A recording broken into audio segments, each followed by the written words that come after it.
So March Madness is over. Just ended a few days back, and honestly, what a March Madness it was. Of course, the round of 64, the round of 32, Sweet 16, Elite 8, Final Four. All of those honestly had better games. I'll say more craziness, just a lot of madness going on, if you will.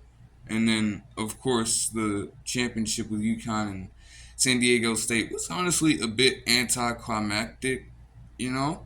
But we'll go through it. So I'll just hit some random points here. So, um, it was nice to see St. Mary's actually make it. You know what I'm saying?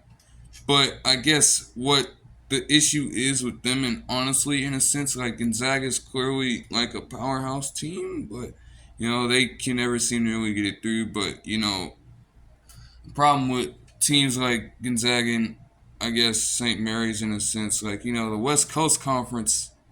Outside of those two, is there really any other competition? Their records are good, but it's like, are they really getting that elite competition going against them the entire time to really prepare them for the entirety of this tournament? I'm not sure.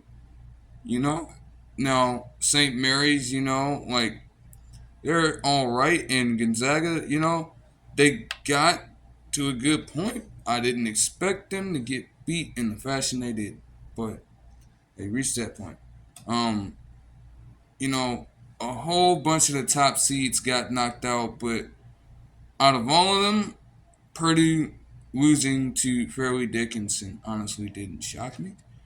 Looking back on their losses, I should even say, to Indiana, earlier in the season, the way they kind of struggled, you could have the one seed, you had the record, you had the giant in Zach Edey that nobody could game plan for, and he was the player of the year. But at the end of the day, you know, you ended up being one of the weaker one seeds.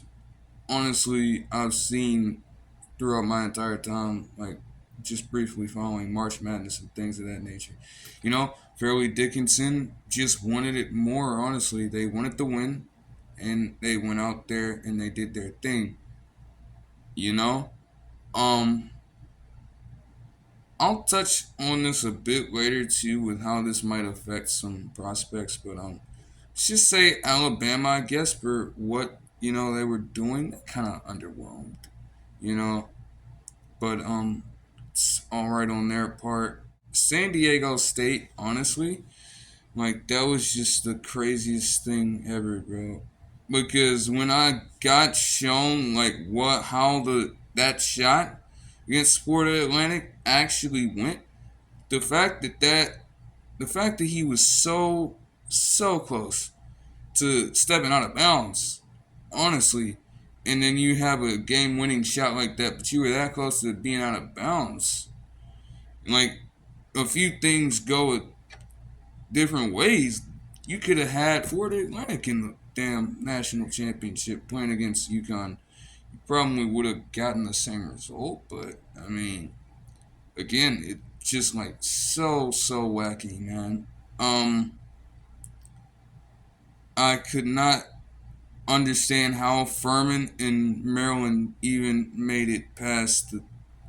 Well, I'm pretty sure Virginia, actually ended up being fine, but the fact that Furman even had a chance at that point, and if they did end up advancing, I'll have to check later. But it's like, yeah, come on, you're playing against Furman. Why the hell did Furman even make it? I'm not even sure. I'm not even sure people truly cared about it. I guess it's big ups to those guys. Anybody attending Furman or so be it. I'm not sure.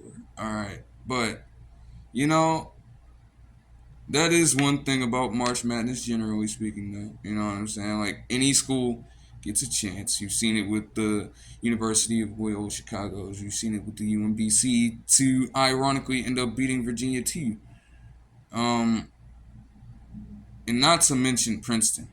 Princeton, Princeton in basketball the fact that they got to the point they did in the tournament, I'd argue that's a bit worse. Honestly, I'm not going to lie.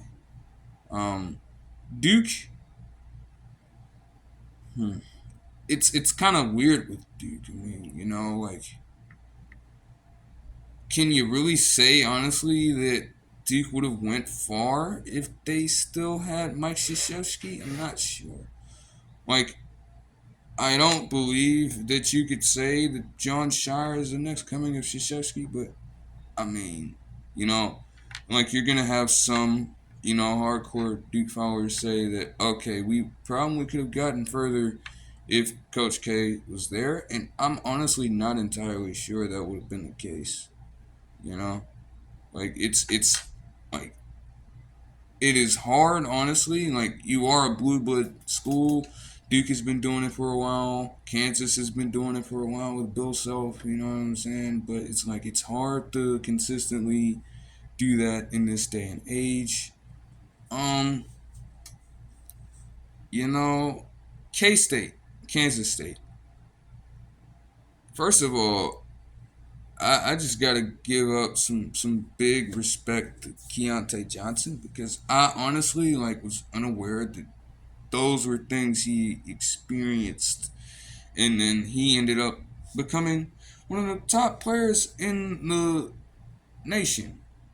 You know, going ahead having to spend all that time after having that happen to you on the damn floor, and then you come back after all that recovery, just on your shit and dominating the game. That's big ups to him. Like that's a major respect to him. You know what I'm saying?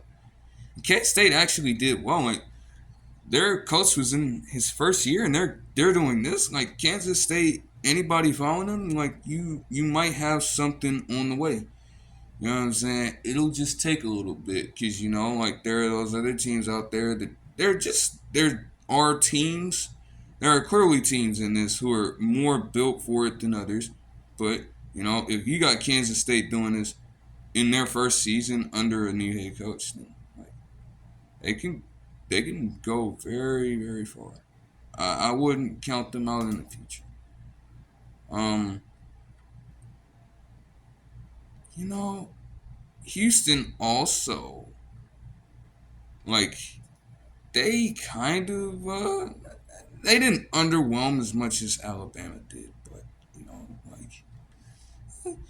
like for where they were at, you wouldn't have expected them to go out the way they did, I suppose. Kentucky also, again, another blue blood school. Like again, it's just harder to keep up that level of consistency. They still have Calipari, of course, but it's just harder to keep up that level of consistency when you've constantly been at the top for so long, and then you have other teams getting all this talent.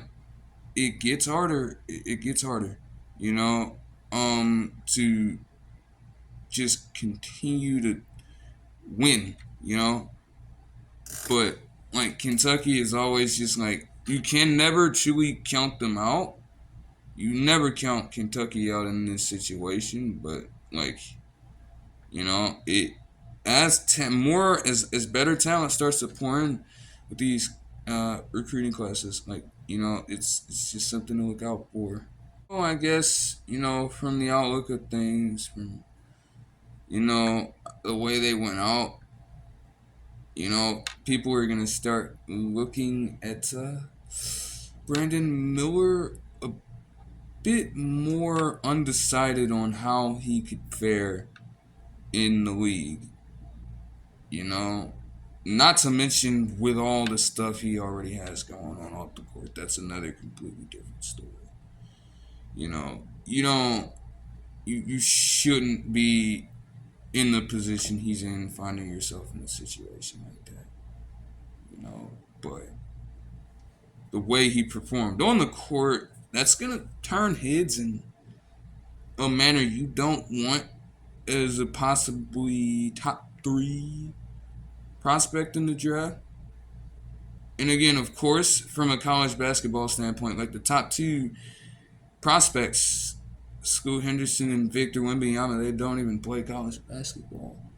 But when you're looking at that three, and then you have Cameron Whitmore in the mix, and then you have your again the Thompson twins also. It's just mind-boggling how many prospects from this draft who are slated to go in the top 10 don't even play college basketball. But this is the day and age. But yeah, you got your Brandon Millers and your Cameron Whitmores, you know. But trying to figure that out, like, with Brandon Miller's talent, these are the stages that you want to really like show it to what it really can be and what these teams, in a sense, want it to be for somebody they see as this Kevin Durant style player or the next coming of Kevin Durant. In a sense, they want to see a way more than what he did in this tournament, you know. Um, but I will say honestly, I don't know whether or not he's eligible. But a person who might have honestly raised their draft stock, um, Marquise Noah. Like the passing, the facilitating this man has is just like unfucking real. I don't even know if I have words to necessarily describe it. You know, kind of finds himself in a situation. He's on the shorter side, but honestly, the way he plays, man.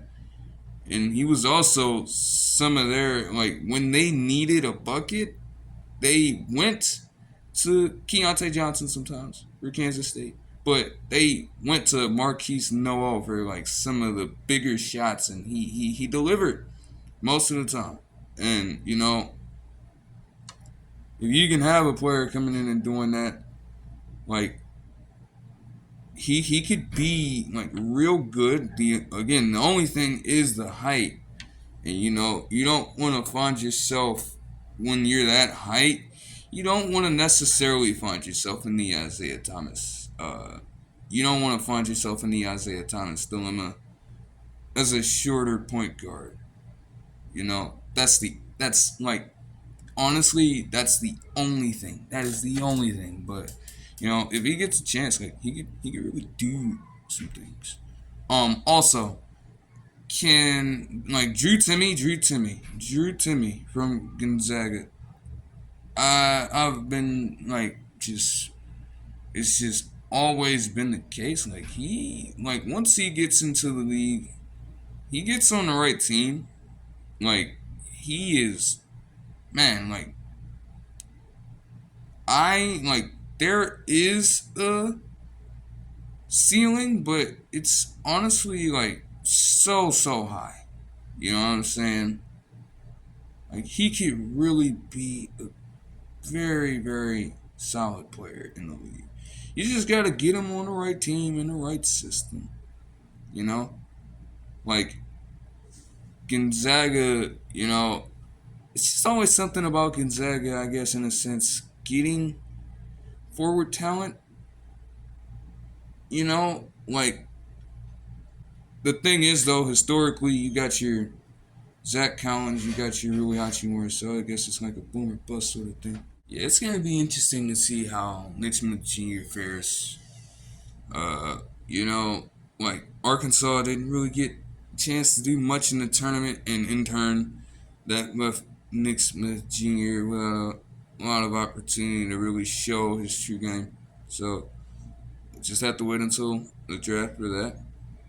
And again, like I touched on earlier, this draft is just like it's like like you've got like players just on down the list that could potentially do like great things. But again, the fact that a bunch of these high lottery draft picks are players who don't even play college basketball and who ventured into something else. I mean, obviously Victor Wembanyama is like playing in a foreign basketball league, obviously. But then you have your Scoot Hendersons taking the G League Ignite route instead of going to college to try to develop their game earlier and getting to the league earlier than they possibly would in college. But then you also got somebody as young as Cam Whitmore is getting drafted as well. You got literal fraternal twins getting drafted. It's whack. It's a wacky draft upcoming, but whenever it gets to that day, like we'll just have to wait and see what happens. I will say though, like whoever drafts Victor Wembanyama, I would just hope that he finds himself on a team that can actually utilize his talent instead of a team that just wants somebody like him but don't even necessarily know how to use him. Overall, yeah, March Madness, it lived up to the name, of course, minus the championship, I guess. No, just gotta wait on this time, and then eventually next year's will be there.